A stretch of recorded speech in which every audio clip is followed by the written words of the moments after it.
Voici à quoi ressemblerait le Parlement d'Ottawa, le canal Rideau, ou bien le marché Baille aux yeux d'Huguette. Huguette Roussel, une femme de 57 ans, a un train de vie qui sort de l'ordinaire. Elle est non-voyante. Je suis non-voyante de naissance. J'ai jamais connu autre chose. Je ne sais pas ce que c'est voir. Je perçois le soleil le soir, la nuit, les nuages quand c'est brumeux. Mais par contre, je ne vois pas d'ombre ni de forme. Je les sens seulement. Malgré son handicap visuel, Huguette est totalement autonome. Elle accomplit beaucoup de tâches qui, aux yeux des voyants, sembleraient infaisables sans l'usage de la vue. Huguette agence ses vêtements, se fait à manger, lit le braille et même, elle travaille.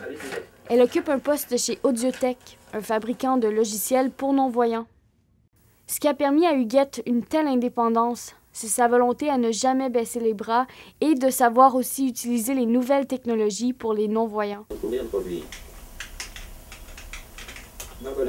Je suis sur Internet depuis 2003 et ça m'a pris un bout de temps à d'y aller parce que justement, j'étais craintive.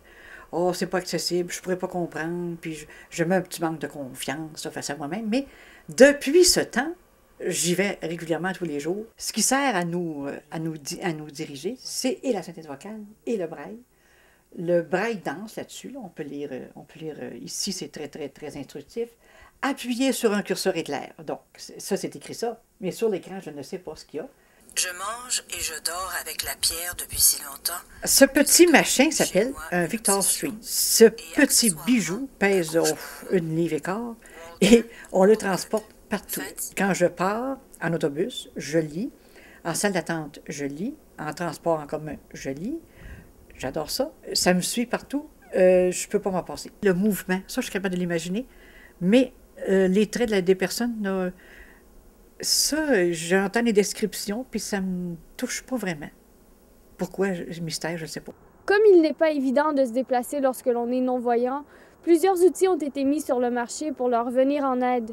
Le chien guide, la canne et maintenant le GPS sont les 3 atouts essentiels aux gens atteints d'un handicap visuel. GPS, LV, batterie chargée. Je me déplace avec un GPS pour des situations où j'ai besoin de me rendre à un point X, parce que il y a des repères qui ne sont pas toujours évidents avec l'environnement immédiat. Le chien est capable de retrouver les obstacles, de contourner. Cependant, les lumières, c'est un travail d'équipe. Hein. J'ai toujours dit ça quand j'en avais. C'est un travail d'équipe entre le chien et la personne qui l'a. La canne, elle sert à plusieurs éléments. Ça sert à nous orienter dans l'espace, ça sert à nous situer au niveau des points de repère. Et c'est sûr que quand on est seul, on applique la technique de balayage, de gauche à droite sur le trottoir, pour nous permettre de rencontrer les obstacles, parce que souvent, il y a des réparations sur le trottoir. Il y a des gens aussi sur le trottoir. Huguette se fait souvent demander si elle aimerait voir un jour. Si cela était possible, des proches lui ont même offert leurs yeux. Malgré ce que l'on pourrait penser, Huguette choisirait de rester non-voyante. Ça me ferait peur si je voyais d'un coup. Je pense que je serais pas capable d'assimiler. Il faudrait que je réapprenne l'équilibre. Il faudrait que je réapprenne à lire, en imprimer. Les distances, les formes. Qu'est-ce que c'est une auto? Je ne l'ai jamais vu. Donc, une pomme, je ne sais pas, j'aurais le goût de ça, là. Car après tout, on ne voit bien qu'avec le cœur. L'essentiel est invisible pour les yeux. Marie-Catherine O'Malley, La Cité collégiale, Ottawa.